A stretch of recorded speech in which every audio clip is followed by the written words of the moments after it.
नमस्कार दोस्तों। Global politics के इस पहले एडिशन में आप सभी विद्यार्थियों का स्वागत है। एक सप्ताह में हम लोग 3 दिन मंडे, वेडनेसडे और फ्राइडे जो भारत को प्रभावित करने वाले अंतर्राष्ट्रीय संबंधों से जुड़े हुए मुद्दे होंगे या वैश्विक राजनीति से जुड़े हुए मुद्दे होंगे और जो प्रारंभिक और मुख्य परीक्षा में आपकी तैयारी के लिए महत्वपूर्ण होंगे, उन सभी बॉइलिंग इश्यूज को, इवेंट्स को इसमें कवर करेंगे। आज मैं सबसे पहले आपसे बीबीसी डॉक्यूमेंट्री जो विवाद था, उस विवाद पर आपसे चर्चा करूंगा। सबसे पहले डॉक्यूमेंट्री फिल्म और फीचर फिल्म का क्या अंतर होता है, इस बात को आप समझेंगे। डॉक्यूमेंट्री और फीचर फिल्म के अंतर को समझने के बाद बीबीसी डॉक्यूमेंट्री विवाद क्या है, इस बात को आप समझेंगे। इस विवाद का जो अंतर्राष्ट्रीय पक्ष है, वो अंतर्राष्ट्रीय पक्ष क्या है और इसमें कौन से अंतर्राष्ट्रीय मुद्दे क्या है, इसमें क्या है उठते हैं।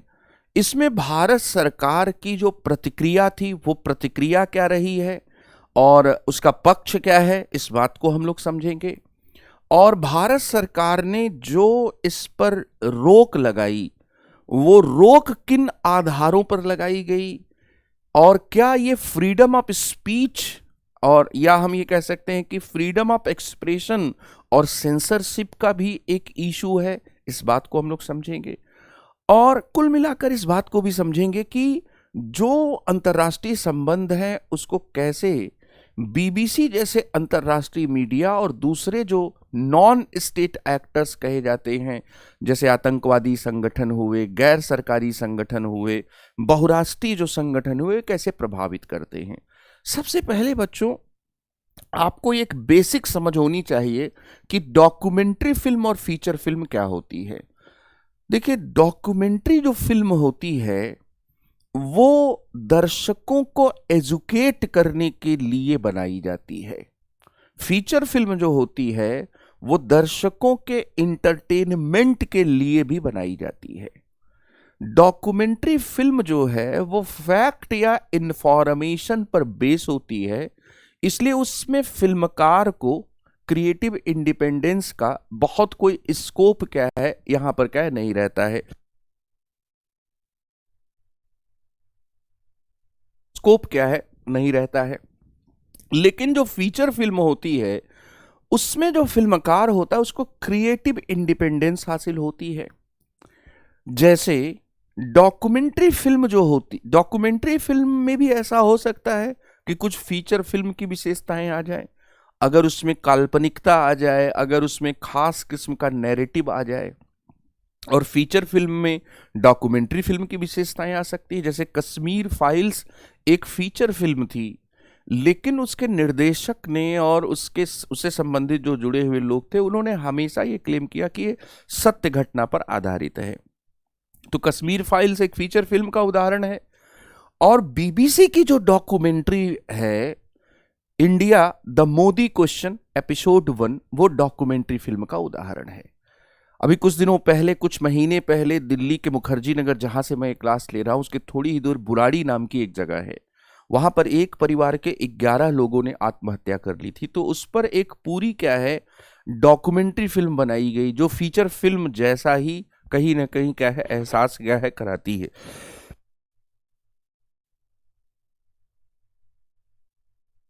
दूसरा इसका पहलू हम लोग समझते हैं कि बीबीसी क्या है। जैसे एक तो हमने ये समझा कि भाई डॉक्यूमेंट्री फिल्म क्या होती है, और डॉक्यूमेंट्री फिल्म जो होती है वो कैसे फीचर फिल्म से अलग होती है।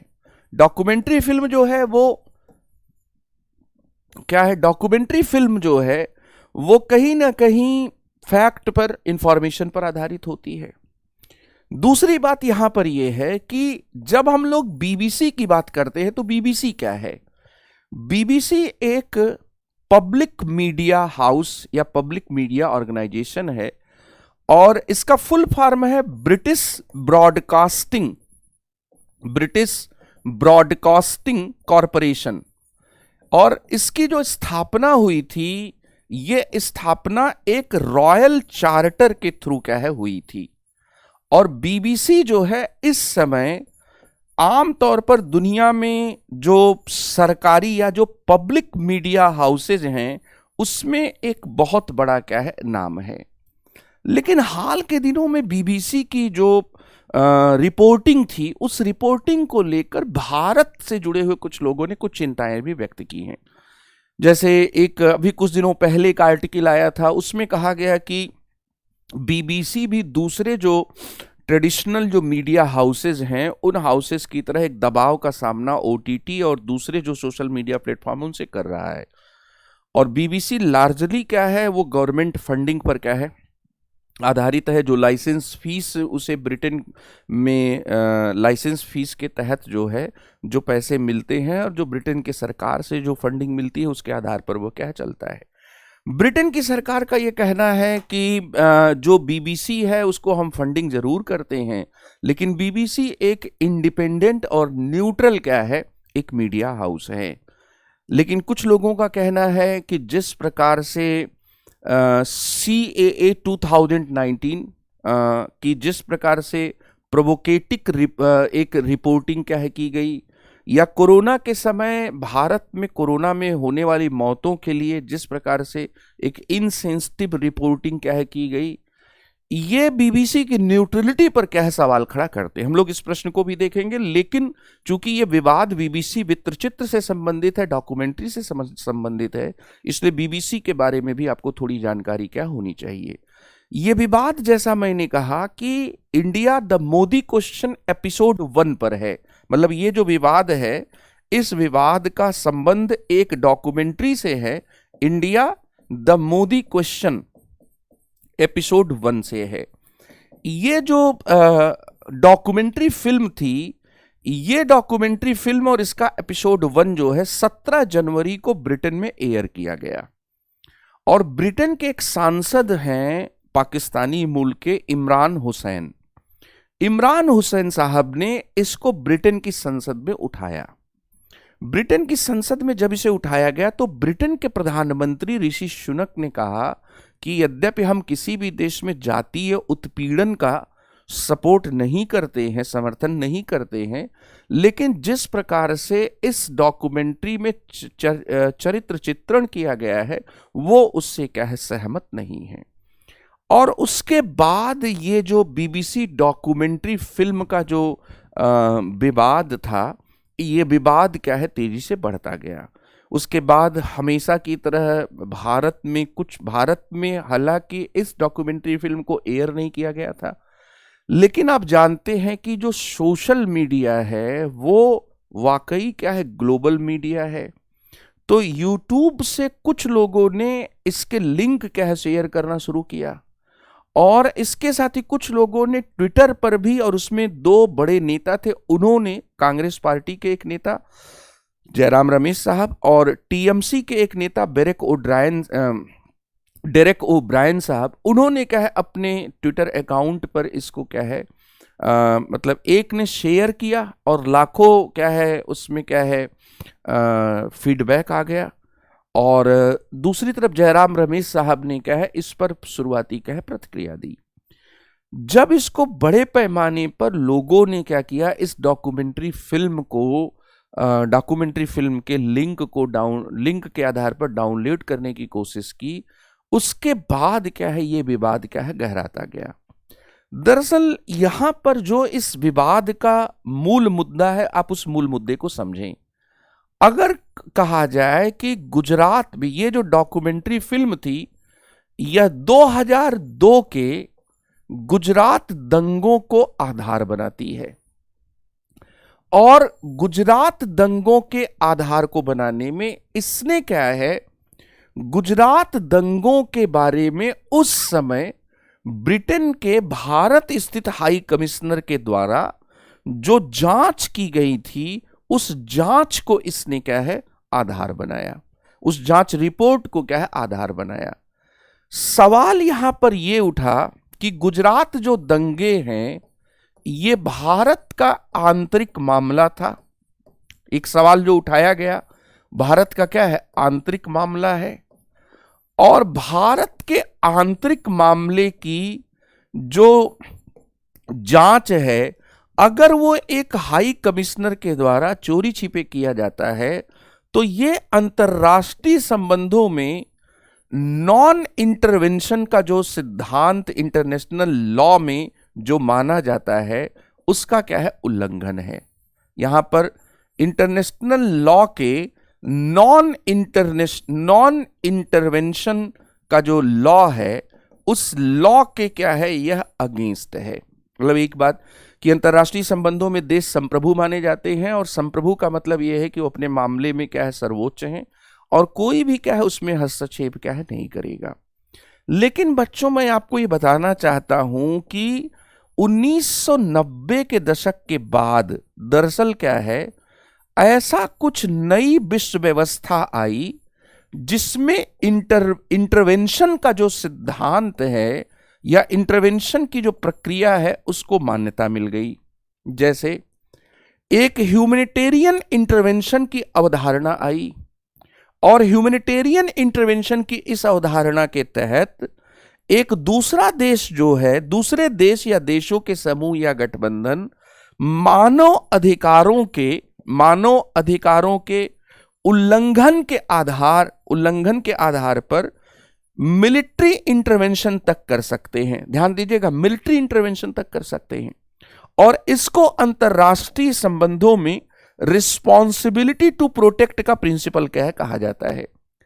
एक यहां पर इस बात को थोड़ा समझें कि आज दुनिया में अगर म्यांमार के रोहिंग्या मुसलमानों के साथ कुछ गलत होता है, भारत, पाकिस्तान और अफगानिस्तान में जो हिंदू कम्युनिटी के लोग हैं, अल्पसंख्यक जो हैं, उनके साथ कहीं कुछ भी क्या है, उनके मानव अधिकारों का उल्लंघन होता है, तो या चेचन्या में रूस ने जो किया, या तिब्बत में जो चीन ने किया, ताइवान को लेकर जो चीन का दृष्टिकोण है, उइगर मुसलमानों को लेकर जो चीन का अपना जो दृष्टिकोण रहा है, तो हमें देखते हैं कि देश कहीं ना कहीं उस पर बयानबाजी तो करते ही करते हैं, लेकिन ये बात बयानबाजी से थोड़ी आगे बढ़ जाती है। बयानबाजी करना और किसी मानव अधिकार संगठन के द्वारा दी गई रिपोर्ट पर क्या है, किसी देश को घेरना, ये एक चीज है, लेकिन किसी देश के भीतर वहां के हाई कमिश्नर के द्वारा और उस हाई कमिश्नर के द्वारा एक राज्य या एक प्रांत में टीम भेजकर किसी दंगे की जांच कराना और अपने आप को उस देश की जो एक न्यायिक प्रणाली है, उस न्यायिक प्रणाली के अलग एक नैरेटिव पेश करने वाला क्या है, प्रस्तुत कर देना, ये कहीं ना कहीं क्या है, ठीक नहीं है। गुजरात दंगों पर 2002 के गुजरात दंगों पर सुप्रीम कोर्ट के द्वारा एक स्पेशल इन्वेस्टिगेशन टीम का गठन किया गया था। जो स्पेशल इन्वेस्टिगेशन टीम थी उसने जो रिपोर्ट दिया, उस रिपोर्ट के आधार पर 2022 में भारत के उच्चतम न्यायालय ने गुजरात दंगों के बारे में ये बात कही कि इसमें कोई लार्जर कॉन्स्पिरेसी क्या है नहीं थी, कोई व्यापक षड्यंत्र नहीं था। इसका मतलब हम ये कह रहे हैं, हमारा सुप्रीम कोर्ट ये कह रहा है कि इसमें कोई व्यापक कोई षड्यंत्र नहीं था और इसमें हम ये नहीं कह सकते कि ये जातीय सफाई की, एथनिक क्लीनिंग की क्या है कोशिश थी। इसके साथ ही क्या है कि इसको इस नजरिए से देखना कि ये केवल और केवल क्या है, एंटी मुस्लिम था या एंटी मुस्लिम सरकार भी वहां पर क्या है काम कर रही थी। तो ये कुल मिलाकर भारत के सुप्रीम कोर्ट के द्वारा दिया गया जो निर्णय है, उस निर्णय से भी बिल्कुल अलग नैरेटिव क्या है प्रस्तुत करना है। तो इस मामले में अंतर्राष्ट्रीय संबंधों में जो नॉन इंटरवेंशन का एक इंटरनेशनल लॉ का प्रिंसिपल होता है, उस प्रिंसिपल का यहां पर उल्लंघन हुआ। और दूसरी बात यहां पर यह है कि ये जो रिपोर्ट है या ये जो डॉक्यूमेंट्री जिस पर आधारित है, वो दावा कर रहा है कि गुजरात में क्या है, एक एथनिक क्लीनिंग की क्या है कोशिश क्या है की गई। तो ये यहां पर एक विवाद का एक पहलू है। इस विवाद का एक दूसरा पहलू भी है जो अंतर्राष्ट्रीय संबंधों से जुड़ा हुआ है। जैसे आज आप दुनिया में देखते हैं कि किसी भी देश में कुछ भी होता है तो दुनिया के दूसरे देशों के द्वारा उस पर टिप्पणी की जाती है, और खास तौर पर तब जब अल्पसंख्यकों का मामला क्या है होता है। अल्पसंख्यकों का जब मामला होता है तो दुनिया के दूसरे जो देश होते हैं वो दूसरे देश कहीं ना कहीं क्या है एक टिप्पणी करते हैं, एक उस पर अपना बयान क्या है प्रस्तुत करते हैं। और इसी तरह से आप देखेंगे कि देश जो है वो इन्वॉल्व हो तो अंतर्राष्ट्रीय संबंधों में बहुत सामान्य चीज है। लेकिन देशों से, राज्यों से अलग जो आतंकवादी संगठन हैं, जो अंतर्राष्ट्रीय मीडिया है, जो बहुराष्ट्रीय संगठन है, वे भी अंतर्राष्ट्रीय संबंधों को बहुत प्रभावित करने लगे हैं। जैसे ये मामला इस बात को बताता है कि बीबीसी एक इंटरनेशनल मीडिया है और बीबीसी के द्वारा बनाई गई एक डॉक्यूमेंट्री फिल्म की वजह से भारत और ब्रिटेन के जो संबंध थे, जिसमें ब्रिटेन भारत के साथ फ्री ट्रेड एग्रीमेंट करने की तैयारी कर रहा है, उन संबंधों को एक क्या है, उन संबंधों के मजबूत होने की चीज को क्या है एक रोकने का, एक क्या है एक रोकने के बिंदु पर क्या ले जाने की कोशिश की गई। नंबर एक बात। और ये बात केवल इंटरनेशनल मीडिया के बारे में ही सही नहीं है, ये बात कहीं ना कहीं जो पर्यावरणीय संगठन हैं उनके संदर्भ में भी सही है, आतंकवादी संगठनों के संदर्भ में भी सही है। जैसे तहरीके तालिबान पाकिस्तान जो है, टीटीपी जो है, वो पाकिस्तान और अफगानिस्तान के बीच संबंधों को खराब कराने में एक बहुत बड़ा रीजन क्या हो सकता है। अलकायदा को पनाह देना, अलकायदा के प्रमुख ओसामा बिन लादेन को पनाह देने की वजह से और अफगानिस्तान से बाहर जाने के बाद पाकिस्तान और अमेरिका के जो संबंध हैं, वो पाकिस्तान और अमेरिका के संबंध क्या है वो अच्छे नहीं रह गए। और अभी कुछ दिनों पहले पाकिस्तान को जो है मतलब जो मेजर जो नाटो जो एलआई का जो दर्जा है, उस दर्जे को समाप्त करने का भी प्रस्ताव अमेरिका की संसद में विचाराधीन है। तो कहने का मतलब यह है कि इंटरनेशनल मीडिया, आतंकवादी संगठन, इसके साथ ही पर्यावरण या गैर पर्यावरण केंद्रित या जो गैर सरकारी संगठन है, और इन सब के साथ ही कई बार बहुराष्ट्रीय कंपनियां भी देशों के बीच के जो संबंध है उन संबंधों को प्रभावित करने में एक बहुत बड़ा क्या है आधार हो जाती हैं। और ये एक नई प्रवृत्ति है। इसको अंतर्राष्ट्रीय संबंधों में राज्य और गैर राज्य अभिकर्ता के पर्सपेक्टिव से क्या है देखा जाता है। ये इसका अंतर्राष्ट्रीय संबंधों का पक्ष रहा। एक और सवाल है कि जब किसी डॉक्यूमेंट्री फिल्म को, डॉक्यूमेंट्री जो फिल्म है, उस डॉक्यूमेंट्री फिल्म के यूट्यूब के उसके लिंक को या फिर यूट्यूब पर उसके बारे में जो कुछ कहा जा रहा है, या फिर हम लोग ट्विटर पर जो कर रहे हैं, अगर उसको ब्लॉक किया जाता है तो इसमें freedom of speech and expression का भी इशू आ जाता है। इसका एक पॉलिटी से जुड़ा हुआ भी मुद्दा है। भारत के संविधान में अनुच्छेद 19 के तहत क्या है भाषण और अभिव्यक्ति की स्वतंत्रता दी गई है। और आप सभी जानते होंगे कि श्रेया सिंघल 2015 के बाद में जो इंटरनेट पर होने वाली जो अभिव्यक्ति है, एक्सप्रेशन है, उसको भी अनुच्छेद 19 के तहत क्या है माना गया है। तो सवाल यहां पर उठा कि जो इंटरनेट पर या सोशल मीडिया पर, इंटरनेट मीडिया पर या सोशल मीडिया पर जो भी चीजें अपलोड की जा रही हैं, जो भी चीजें एयर की जा रही हैं, उनको क्या उन पर रोक लगाई जा सकती है, और अगर हां तो किस आधार पर रोक लगाई जा सकती है, क्या उसका कोई कॉन्स्टिट्यूशनल कनेक्शन है। जब आप इस पूरे मुद्दे को गौर से देखेंगे तो अखबारों में कल के अखबारों में था कि भारत सरकार ने आईटी एक्ट की इमरजेंसी पावर्स के क्लॉज का इस्तेमाल करते हुए, आईटी रूल्स के इमरजेंसी पावर्स के क्लॉज का इस्तेमाल करते हुए जो ये डॉक्यूमेंट्री फिल्म थी India the Modi question episode 1 को क्या कर दिया, ब्लॉक कर दिया। ये दरअसल दूसरा तीसरा उदाहरण है जब भारत सरकार ने ओटीटी या किसी ऐप या किसी इंटरनेट मीडिया या सोशल मीडिया के कंटेंट को क्या कर दिया है, ब्लॉक कर दिया। ये हुआ तो आईटी के रूल्स के तहत, इमरजेंसी पावर्स के तहत, लेकिन इसका आधार जो है वो आर्टिकल 19 है। और आर्टिकल 19 में 8 रीजनेबल रिस्ट्रिक्शंस क्या बताए गए हैं। दरअसल विदेशी राज्यों से मैत्रीपूर्ण संबंध के लिए, राष्ट्र की एकता और अखंडता को बनाए रखने के लिए, और इसके साथ ही पब्लिक ऑर्डर को मेंटेन करने के लिए, जो पब्लिक ऑर्डर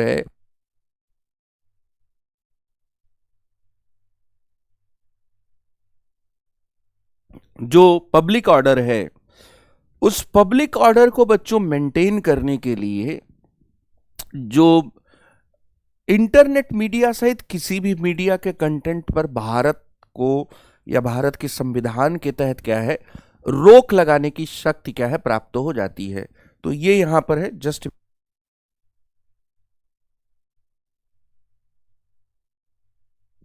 तो अब आपसे यह प्रश्न पूछा जाएगा कि क्या यूट्यूब पर, क्या ट्विटर पर जो कंटेंट होते हैं उन कंटेंट को रोका जा सकता है इमरजेंसी? तो आपका उत्तर होगा हाँ। किस नियम के तहत रोका जा सकता है? आईटी रूल्स के इमरजेंसी पावर के क्लॉज के संदर्भ में रोका जा सकता है। रूल्स 16 के तहत क्या है, रोका जा सकता है आईटी। और ये किससे जुड़ा हुआ है? तो ये 19.2 से क्या है, जुड़ा हुआ है। यहां पर एक और जो चीज है वो चीज आपको ध्यान में रखना है कि ये जो रोक है, मतलब ये जो ब्लॉक है, किसको ब्लॉक करना?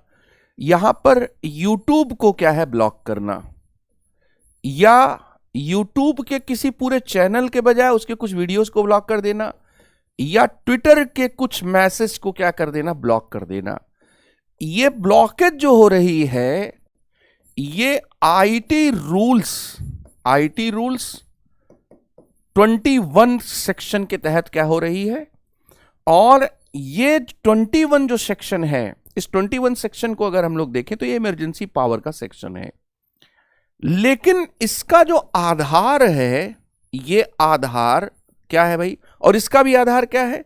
तो इसका आधार आईटी एक्ट है, आईटी एक्ट 2000, सूचना प्रौद्योगिकी अधिनियम। और इसमें जो रोक है, रोक का आधार अनुच्छेद 19(2) है। अनुच्छेद 19(2) के 8 आधारों में से 3 ऐसे आधार हैं जिनके द्वारा क्या है, रोक क्या है, लगाई गई। कौन कौन से आधार हैं? एक तो सुरक्षा का, यहां पर क्या है, विदेशी राज्यों से मैत्रीपूर्ण संबंध का आधार लगाया गया।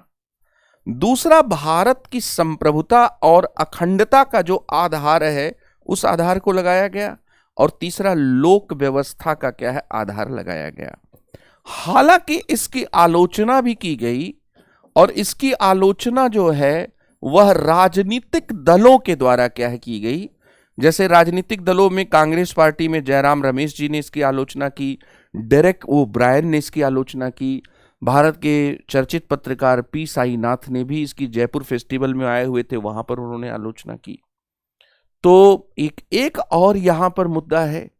दरअसल मुद्दा यह है कि पब्लिक इंफॉर्मेशन ब्यूरो को एक फैक्ट चेकिंग क्या है, एक संस्था के रूप में यूज करने का सरकार का प्रस्ताव है।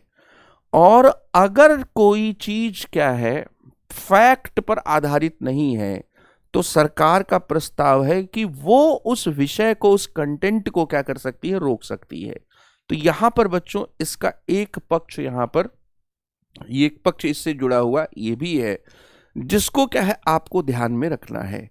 अब इस पर सवाल, और इसके साथ ही जो भारत का जो नागरिक समाज रहा है उस नागरिक समाज के साथ भी क्या है, कहीं न प्रतिक्रिया आई। जैसे अलीगढ़ मुस्लिम यूनिवर्सिटी के वाइस चांसलर जो है तारिक मंसूर साहब ने इंडियन एक्सप्रेस में एक आर्टिकल लिखा, वाइट मीडिया बर्डन। और उस आर्टिकल में उन्होंने लिखा कि बीबीसी की ये जो डॉक्यूमेंट्री है, ये सबसे बड़ी बात है कि इंडियन जुडिशरी को लेकर एक क्या है, इंफीरियरिटी या अटर कॉन्टेम्प्ट है, इसमें अवमानना है, भारतीय न्यायपालिका की यह अवमानना करती है। दूसरी बात यह है कि जो लोगों की अदालत है वो सबसे बड़ी होती है, और उन्होंने कहा कि 2002 के इलेक्शन, 2007 के इलेक्शन, फिर 2012 के इलेक्शन, 3 इलेक्शन, और उसके बाद 2014 और 2019 के इलेक्शन, लोकसभा के 2 इलेक्शन, उसके बाद ये चीज उठाना, दरअसल लोग जो है इस परसेप्शन से क्या प्रभावित नहीं है कि जो एंटी मुस्लिम जो नैरेटिव है प्रधानमंत्री को लेकर, या फिर एंड इसके साथ ही क्या है कि जो एक एथनिक क्लीनिंग वाला जो नैरेटिव है उससे क्या प्रभावित नहीं, बल्कि उल्टा प्रधानमंत्री नरेंद्र मोदी जी का जो मुस्लिम महिलाएं हैं उनमें ट्रिपल तलाक को लेकर जो उन्होंने एक स्टैंड लिया था, उससे वे एक लोकप्रियता रखते हैं। और स्मोक फ्री किचन, धुआं रहित रसोई बनाने में जो उनकी एक उज्ज्वला योजना का योगदान है वो भी उन्होंने रेखांकित किया। एक बहुत महत्वपूर्ण बात भी उन्होंने कही, और बहुत महत्वपूर्ण बात क्या थी कि एक false sense of Muslim victimhood को ये बीबीसी की कमेंट्री क्या करती है, ये क्या है, उसको क्या है, क्रिएट करती है, जो बहुत क्या है खराब चीज है कि मुसलमान जो हैं वो क्या है, पीड़ित हैं, और उनका कहना था कि अब इसको छोड़ दीजिए। भारत के मुसलमानों के भीतर ये false sense of Muslim victimhood क्या है, इसको क्या है, छोड़ दीजिए। और इसके साथ ही दुनिया के कई ऐसे देश हैं जो इंडिया से जिनके बहुत अच्छे संबंध हैं, और जो ऐसा नहीं कि मुस्लिम वॉयस को लेकर या मुस्लिम इंटरेस्ट को लेकर कहीं से भी क्या है कमतर है, जैसे सऊदी अरबिया है, यूएई है, ईरान है, फिलिस्तीन है। तो इस आधार पर एएमयू के वाइस चांसलर ने वाइट मीडिया बर्डन एक आर्टिकल लिखकर इस जो डॉक्यूमेंट्री थी उस डॉक्यूमेंट्री की क्या आलोचना की। इस डॉक्यूमेंट्री की आलोचना के कुछ और भी पहलू सामने आए, और इसमें एक और प्रसार भारती के एक जाने माने व्यक्ति थे, उन्होंने क्या है, उन्होंने भी एक आर्टिकल लिखा, और उन्होंने कहा कि ये जो पूरी